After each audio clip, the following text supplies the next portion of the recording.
Salut mes Shakirs préférés, on se retrouve dans un nouveau podcast aujourd'hui. Quel plaisir de vous revoir. Franchement, à chaque fois que je vous revois, je sais pas si le mot kiffant est assez suffisant pour dire ça, mais je suis content de vous voir, de voir vos beaux visages. Masha'Allah. C'est la kiffance. Ouais, est-ce qu'on peut mettre ça dans le... Je sais pas si ça va être cohérent, mais... Quel plaisir en tout cas de vous voir ici. Plaisir partagé. Merci. Je m'attendais à ce que vous réagissiez quand même les autres, mais il y en a qu'un qui a réagi, donc je suppose... Est-ce que je peux supposer, faire une mauvaise supposition, faire du... Pas Husnuzan, mais du Suizan en disant ils ont mal pensé sur moi. Mais je pense qu'on va pas spoiler le sujet. Et là, c'est parti pour la suite de la fraternité.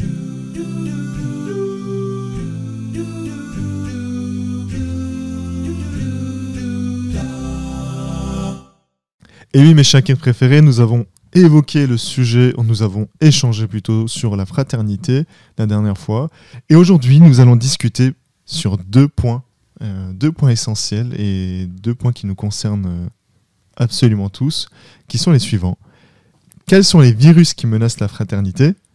Et deuxièmement, en quoi les croyants doivent s'aimer les uns les autres? Parce que notre prophète, Mohammed sallallahu alayhi wa sallam, nous a dit certaines choses par rapport à ça, donc on va voir tout ça ensemble. Mais avant que je lance le sujet...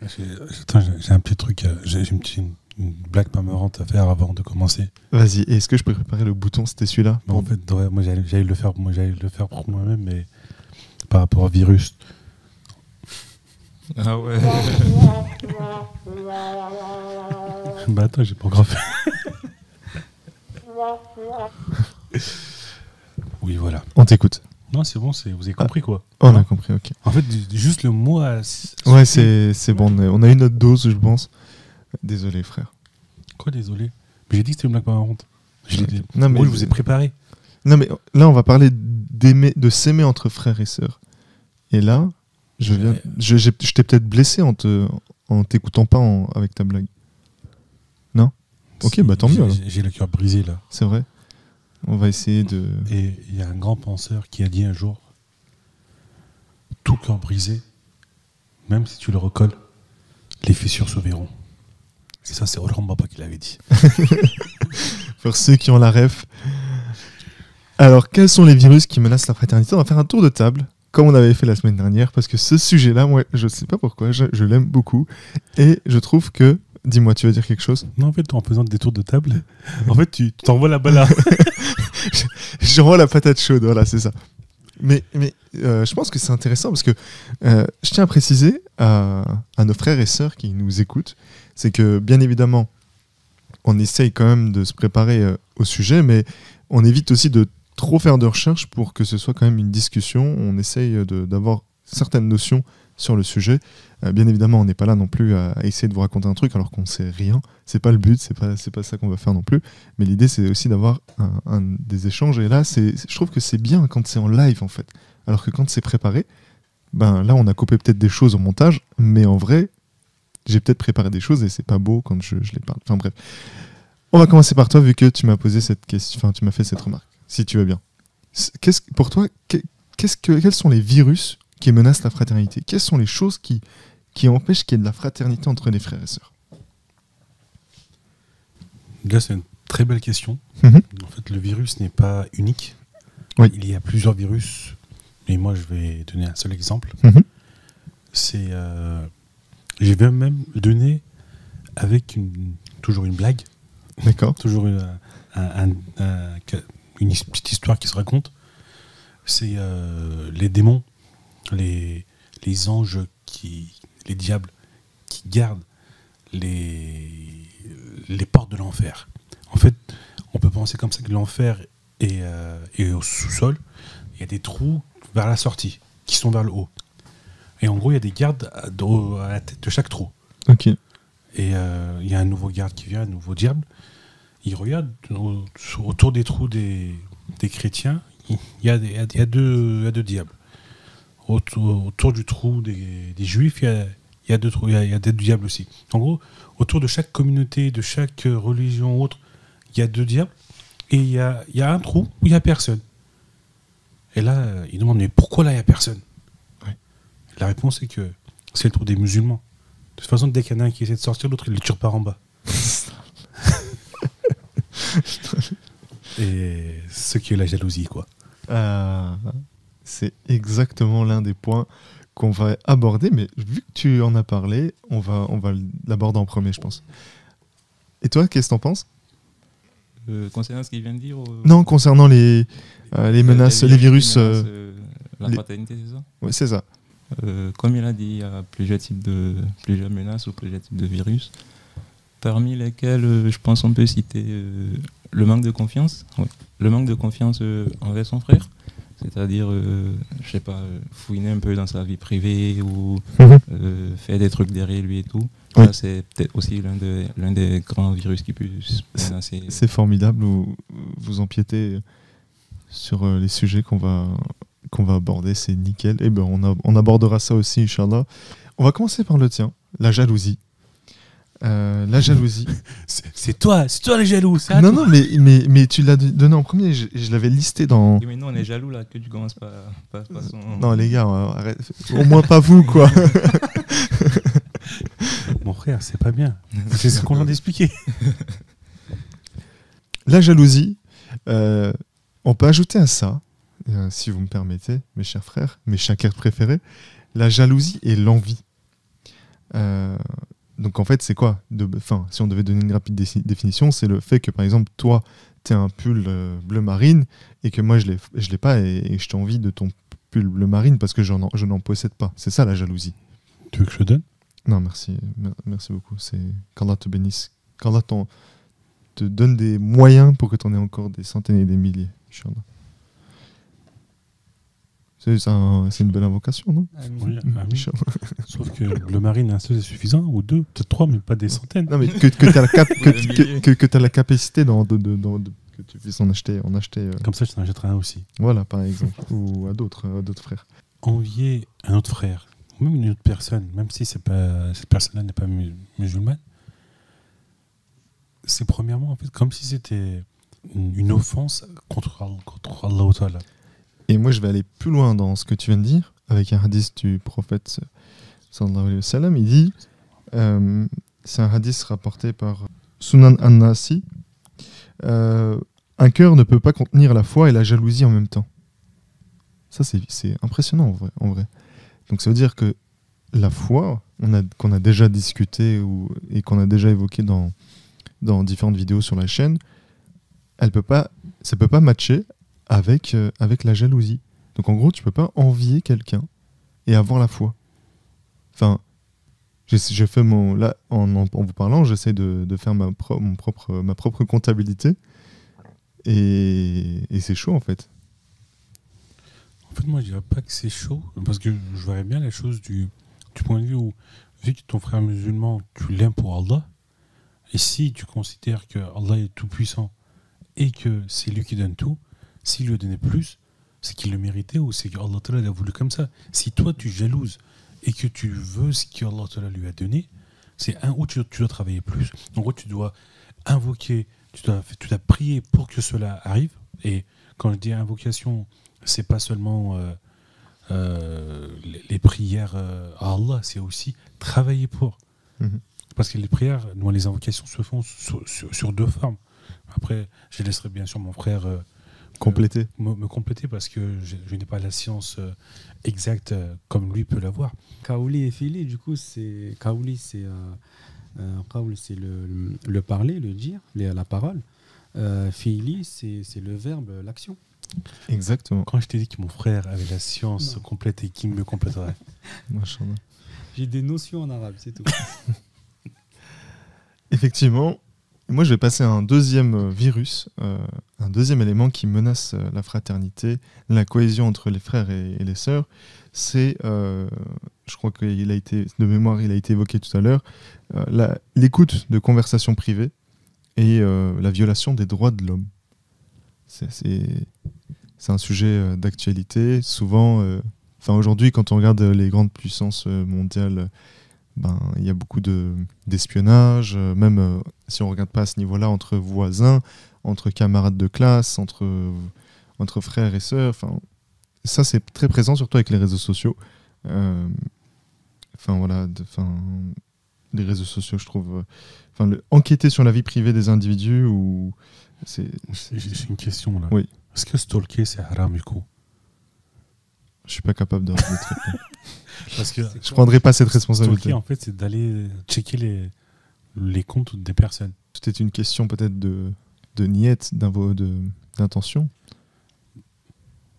Si tu le fais pour connaître la vie privée et violer les droits d'autrui, Sauf que si la personne elle a son compte public, et que tu es tombé dessus, peut-être que non. même si tu y vas dessus, c'est public. C'est que s'il y avait un truc privé, il l'aurait pas mis là-bas. Du coup, stalker, c'est pas haram. C'est pas ça qui compte. C'est pas le fait que ce soit plus public ou privé, c'est que dans l'intention de faire des recherches pour avoir des arguments contre cette personne, si c'est ça. Stalker, c'est pas contre. Hein. Stalker, c'est au contraire, généralement, c'est les personnes qui sont pas dans notre communauté ou c'est les personnes qui ont un crush. En gros, c'est beaucoup plus quelque chose d'amoureux où la personne va aller regarder et voir si la personne a mis une nouvelle photo ou un truc comme ça. Alors, est-ce qu'on peut considérer ça comme de l'espionnage? Oui. Et là, dans le bouquin que j'ai sous la main, qui est Les qualités des âmes dévouées, c'est écrit « Espionner les autres pour en savoir plus sur leur vie privée est une terrible maladie. » Donc c'est considéré comme une maladie. Et en plus, c'est écrit « En plus d'être une mauvaise action, cela peut également endommager les relations entre les individus. » Donc si jamais espionner, cette action... c'est quoi? Comment? Il faut vraiment définir le mot espionner à ce moment-là.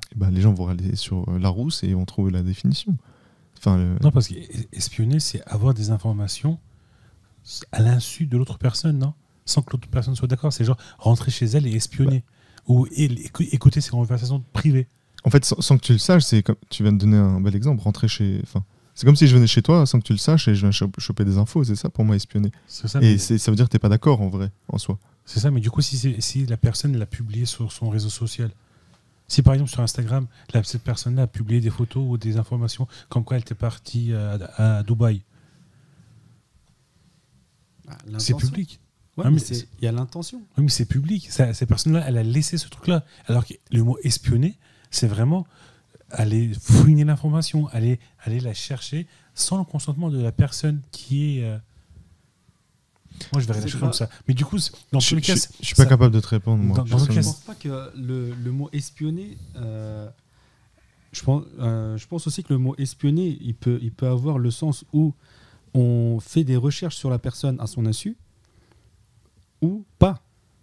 Je pense que le mot espionner, on va le vérifier là, ça peut aussi inclure le fait de rechercher des choses sur une personne, mais pas forcément à son insu. Donc des choses qui sont publiques. On a le droit par exemple de garer notre voiture devant n'importe où, devant les maisons des gens. On a le droit de le faire. Malgré le fait on a le droit et que ce soit public. Si on a l'intention d'attendre pour essayer de trouver des informations qui pourraient argumenter le défaut de la personne, oui. C'est dans cet esprit-là. J'ai la définition, pas du Larousse, mais le Robert. D'accord. Est-ce que ça on valide, on valide. C'est un verbe transitif qui signifie surveiller secrètement. Et donc, ça nuit à la fraternité. Voilà, bref, passons au virus suivant. Au virus suivant. Passons au virus suivant. Alors effectivement, l'un des autres virus, c'est l'égoïsme. Ça a été évoqué, je crois, le frère, il l'a évoqué tout à l'heure. L'égoïsme et l'autosatisfaction. Vous pensez en quoi ça pourrait être un virus? C'est quand on pense qu'à soi-même. Oui. C'est que, par définition, on ne pense pas aux autres. Donc il ne peut pas avoir une cohésion et un esprit unique dans un but commun avec des personnes qui sont égoïstes. Mmh. C'est vrai que donc, en étant égoïste, en fait, on est un peu c'est un peu... Pour ceux qui jouent au loup-garou et qui connaissent les différents rôles du loup-garou, il y a donc les loups que tout le monde connaît, la sorcière, etc. La petite fille, si je dis pas de bêtises sur les rôles. Et puis il y a les loups blancs, qui sont eux aussi des loups, mais ils sont un peu égoïstes et ils veulent tuer les autres loups. Donc en fait, ils pensent qu'à eux. Et Et ça tue la solidarité, en fait. L'égoïsme tue la solidarité. Et l'une des définitions qu'on peut donner de la fraternité, c'est la solidarité. C'est la communauté, la solidarité. Donc, c'est pour ça que ça tue la fraternité. Ça menace la fraternité. Il y a quelques définitions, quelques mots que j'ai voulu aborder, mais que j'ai oubliés. Ce sont les mots suizan et husnuzan. Je les ai prononcés en turc. Et suizan, ça veut dire fausse supposition, et husnuzan, ça veut dire bonne supposition. Et là, je pense que vous avez des choses à dire. Vu vos visages, bon, nos chers frères et sœurs ne peuvent pas le voir, mais... Moi, je vais faire un husnuzan, comme quoi le frère va les dire correctement déjà. En arabe. Non. Ouais, non, c'est en arabe. C'est en arabe, je l'ai bien prononcé. Oui, non, c'est bon. C'est bon, mais c'est en arabe. D'accord. Il existe... comment on prononce? C'est husnu. C'est un ha, oui. Husnu, c'est zan. Ça veut dire penser, zan, comme il y est dans la langue turque aussi, ça veut dire penser. Husnu, ça veut dire beau, belle, une belle manière. Belle pensée, bonne supposition. Et soui, ça veut dire c'est le négatif, le pas bon. Donc souizan, c'est une pensée négative. Exactement. Et du coup, vous avez des exemples à nous donner par rapport à ce que vous vivez au quotidien? Oui, enfin des exemples, je pense qu'on pourrait en trouver énormément. J'ai un exemple. Désolé pour les personnes qui vont nous écouter. Si jamais ces personnes-là jeûnent ou ils n'ont pas mangé ou bref. On a un frère, là tout à l'heure, il nous a cuisiné quelque chose. Et afin d'éviter de s'auto-satisfaire et de faire de l'égoïsme, il a dit... il a fait comme s'il avait juste participé à la préparation du repas, et il a dit c'était un autre frère. Enfin, il n'a pas menti, mais il a eu une bonne supposition. Il n'a pas voulu faire le mec... voilà. Enfin, vous voyez ce que je veux dire? Ouais, j'ai pas trop envie de donner des détails parce que j'ai pas envie que le frère il se sente gêné. Après, je pense que ça va pas dans ce sens-là. Ça va pas dans ce sens-là. J'ai donné une mauvaise définition. C'est un mauvais exemple. Je dirais que suizan ou husnuzan, c'est quand la personne, elle est pas là, c'est ce qu'on pense de cette personne-là, ou par rapport à un geste ou par rapport à une action, on pense. En fait, on a un avis, mais par exemple suizan, un truc tout simple. Si là on boit du thé, oui. Et que si en partant d'ici, tout le monde laisse ici d'une façon assez sale. Après, que la personne qui vient travailler ici a un suizan, une mauvaise pensée envers nous parce que nous avons laissé le bordel ici. Oui. À ce moment-là, ça c'est un suizan. Mais s'il fait un husnuzan en mode, ils ont sûrement terminé tard, ils l'ont sûrement oublié et c'est pas un problème, je vais ranger ces verres et autres. Du coup, il n'y a pas de souci. Là, c'est un husnuzan. J'adore parce que du coup, en faisant le husnuzan, on empêche de faire quoi? On empêche de faire de la médisance également. Et donc, nous devons tous essayer de faire... Enfin, nous devons tous... Je dis essayer de faire parce qu'en fait, j'ai pas envie de dire un truc que malheureusement, moi-même, je ne fais pas, malheureusement, bien évidemment. Inch'Allah, je vais changer ce comportement-là. Mais nous devons tous essayer de faire du husnuzan que du suizan. Et si, par rapport à ça, vous n'avez toujours pas écouté la vidéo ou le podcast sur la médisance, vous pouvez la retrouver ou sur la vidéo là sur le côté en haut à droite. Et si vous êtes sur le podcast, sur Google Podcast, Apple Podcast ou sur Spotify, c'est la deuxième publication. Après ce moment de pub, mes chers frères, abonnez-vous, likez. On va passer à la deuxième partie de notre échange. Oui, dis-moi. Moi, j'avais une question. Du coup, contre ces virus-là, oui. Quel est l'antivirus? L'amour, mon frère. L'amour. Et justement, là, on va voir différents hadiths de notre prophète, sallallahu alayhi wa sallam. Et là, je vais vous en citer un.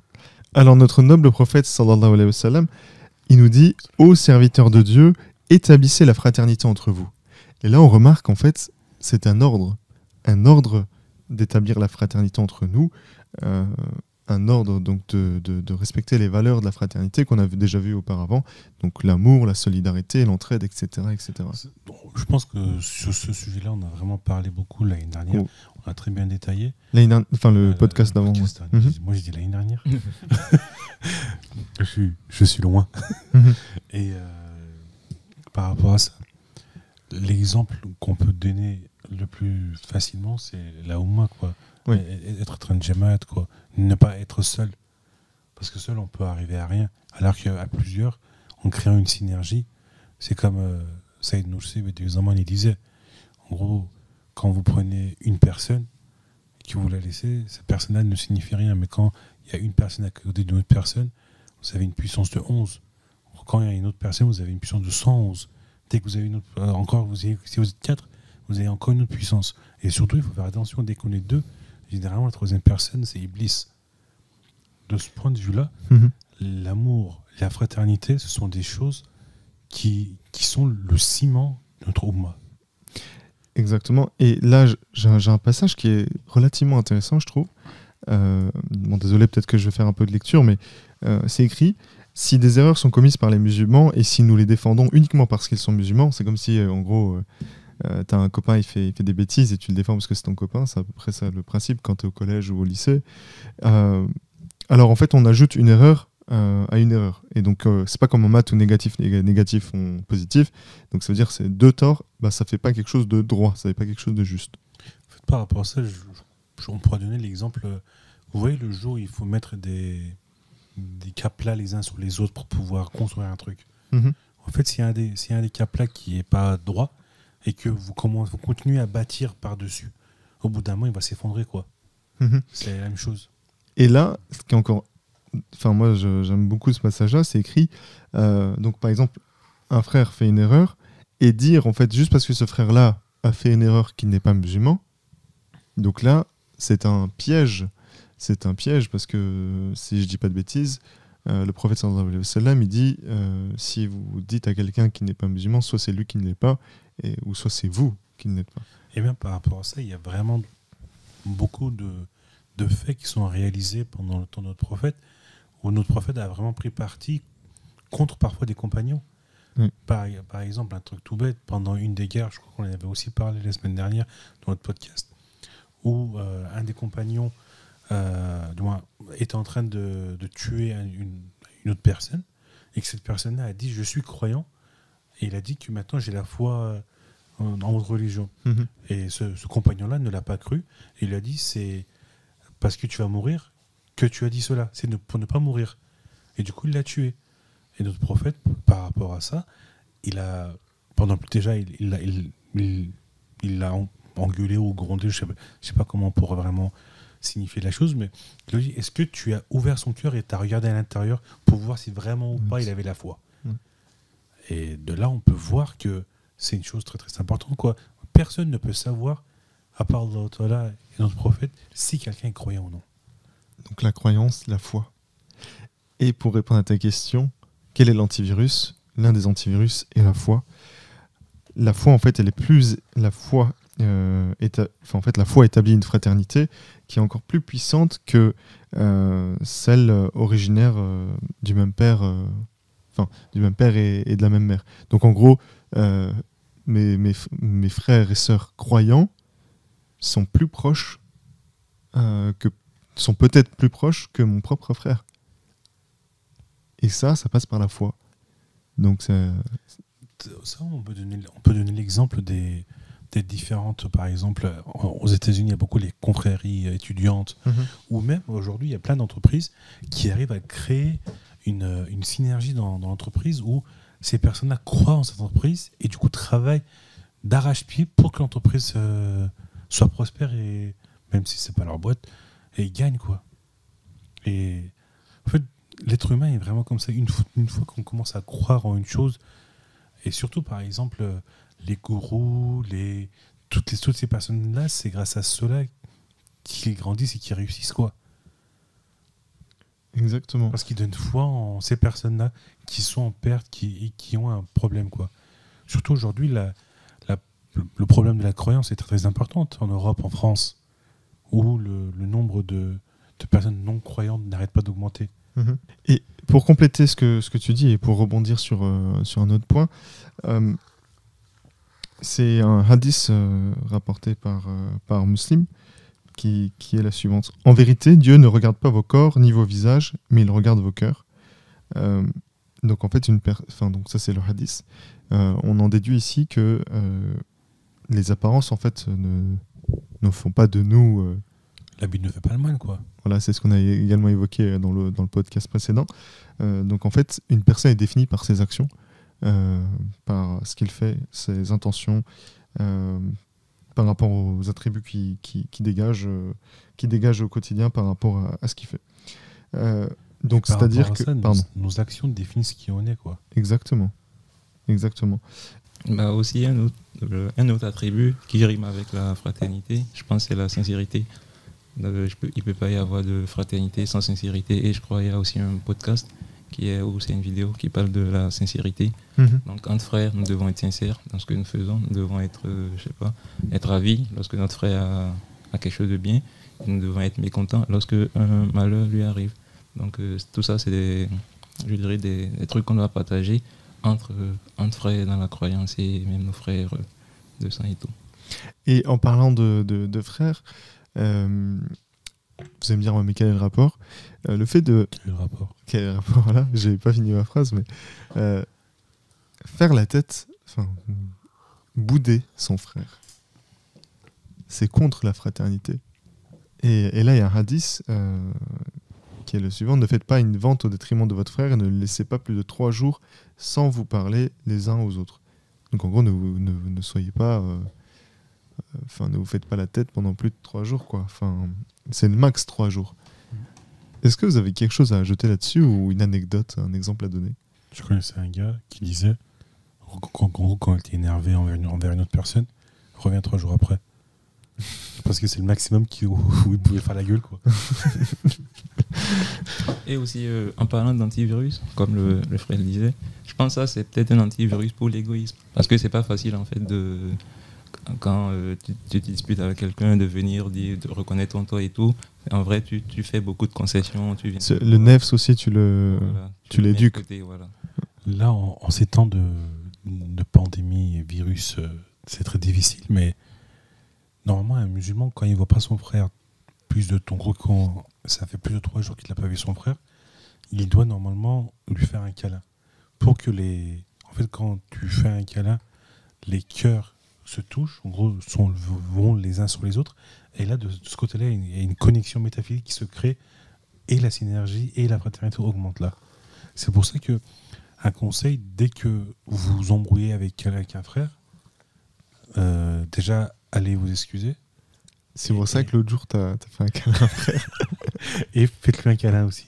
Mais quand je dis un câlin, c'est pas... Tu vois, c'est vraiment, en gros, c'est comme si tu tapais la bise, ou comme si tu...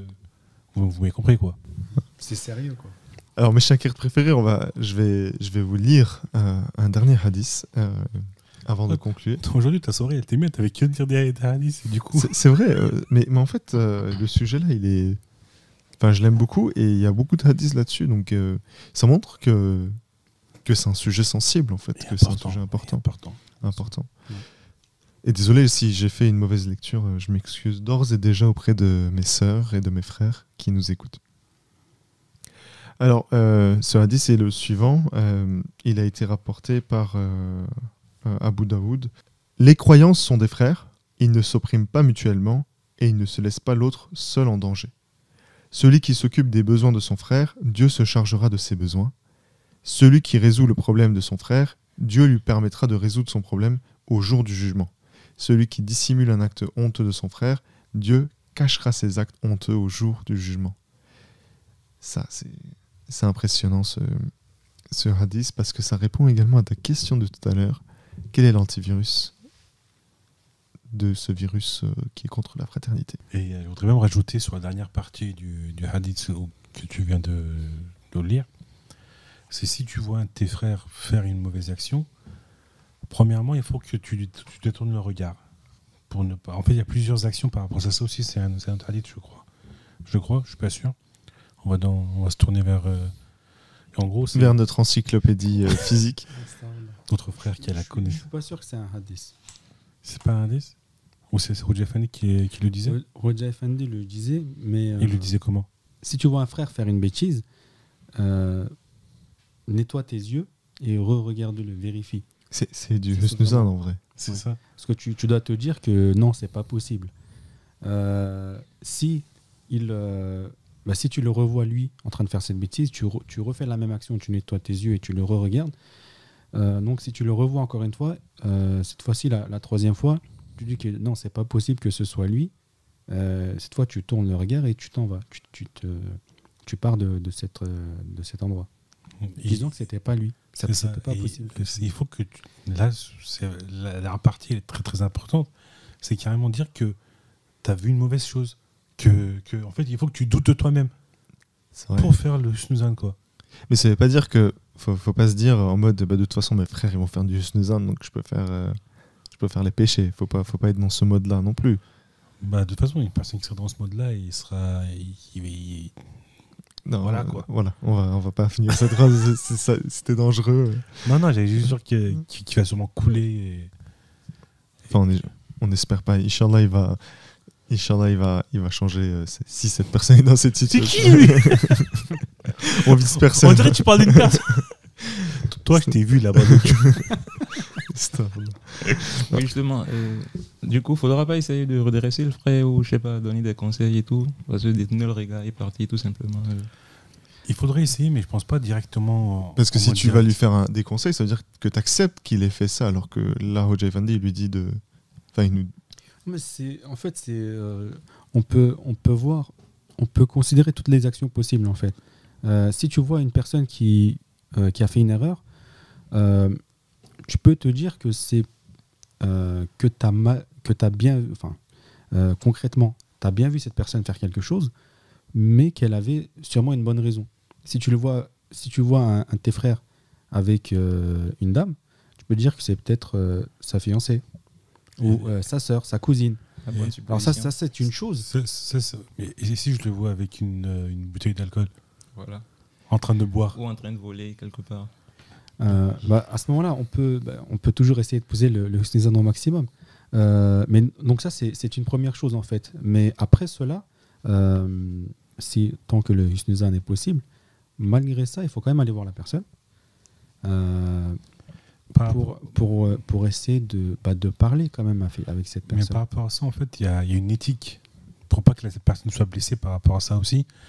Et ça, je sais plus d'où est-ce que mais c'est une je crois que c'est dans les écrits de Hoja Effendi ou de Ustad. Je crois que c'est Hoja Effendi qui disait qu'il y avait deux jeunes, je sais plus qui c'était, mais je crois que c'était des personnes du temps de notre prophète qui prenaient les ablutions. Je suis pas sûr. Je suis vraiment de la localisation. C'est ça, c'est en temps de notre prophète, mais c'est Je te laisse terminer. Ouais, parce Mon que- frère qui a la science complète par rapport à moi. c'est les petits-fils de notre prophète Hassan et Hussein. Ils voient une personne à l'époque en train de prendre des ablutions, mais ils voient que il y a une erreur dans l'ablution que fait cette personne âgée. Au lieu de la corriger, de dire est-ce que tu es sûr que c'est comme ça, parce que moi je sais pas, c'est pas comme ça, il demande à cette personne de les regarder prendre leur ablution et il demande de les corriger eux s'il y a une erreur. Mais du coup, en prenant les ablutions correctement, cette personne, en voyant les bonnes pratiques, enfin les bonnes actions. bonnes actions, ouais. les bonnes pratiques. Les bonnes étapes des ablutions. Je n'allais pas dire ça, mais effectivement. Arrête de le couper. Désolé. Non, c'est dans la même, c'est dans la même ligne. En voyant les bonnes pratiques, cette personne se rappelle de la bonne manière qu'il faut prendre son ablution, et puis en fait se dit que finalement vous avez raison, en fait c'est pas vous qui avez fait une erreur, c'est moi. Et ça, c'est une façon d'expliquer à une personne son erreur sans la blesser. C'est impressionnant. Et c'est là en fait le Husnuzan, en fait c'est comment s'approcher de la personne sans la blesser. Et du coup, pour répondre à la question, si on voit une personne, un de nos frères, faire une erreur, il ne faut pas aller le gronder, il ne faut pas aller le frapper, le crier ou autre, Il faut vraiment s'approcher de cette personne-là et lui faire comprendre, mais de façon... voilà, Détourné. c'est ça. Et généralement, ce que j'aime bien aussi, moi, aujourd'hui, c'est plus comme ça, mais généralement dans les mosquées, quand on va à la prière du Jumu'ah et que tu as l'imam qui est en train de prêcher et qui lui dit, quand il regarde tout le monde et qui montre en fait des erreurs que la communauté fait, il y a un truc, c'est tout le monde se dit, est-ce qu'il m'a vu faire ça? Et ça, c'est vraiment un truc où, à ce moment-là, c'est pour ça que ce genre d'assises ou aller à la mosquée ou autre fait que nous avançons dans le droit chemin, quoi. Parce qu'à chaque fois on se pose des questions. Merci mes chaquettes préférés d'avoir complété les différents hadiths, enfin complété, c'est un ordre, d'avoir éclairci certaines remarques, certains hadiths. En tout cas, on a essayé, comme à notre habitude, de vous apporter des éléments d'information sur nos différents sujets. Donc là, pour le coup, c'était la continuité de la fraternité, les virus de la fraternité et comment faire pour empêcher ces virus. T'as bien dit le virus de la fraternité? Ouais, c'est vrai. Le virus de la fraternité, c'est le virus le virus contre la fraternité. Ouais, Et je crois que je suis fatigué. Veuillez m'excuser. D'ailleurs, si j'ai fait d'autres erreurs dans ce podcast, veuillez m'excuser qu'Allah nous Veuillez nous excuser directement parce que on s'est réunis pour essayer de faire ce podcast-là un soir par semaine. Mais comme vous avez pu le voir, personnellement, moi, j'ai pas la science complète et adéquate pour participer à ces podcasts-là. Mais vu que d'autres frères ne viennent pas, là, je vais directement faire du sus et leur dire. Non, mais beaucoup habitent loin, ils veulent venir, mais ils n'arrivent pas parce que tout le monde est super chargé. Et voilà. Du coup, si j'ai des erreurs, excusez-moi d'avance, quoi. Et en parlant d'excuses, l'un des prochains sujets qu'on traitera, on parlera de savoir pardonner. On parlera également de la fraternité établie par le prophète sallallahu alayhi wa sallam entre les Ansar et Muhajirun. On donnera les différentes définitions. Et on parlera de la définition de Ustad Bediüzzaman Said Nursi, de sa définition de la fraternité, et du mot Fana il-Ikhwan. Je sais si je le prononce bien, mon frère.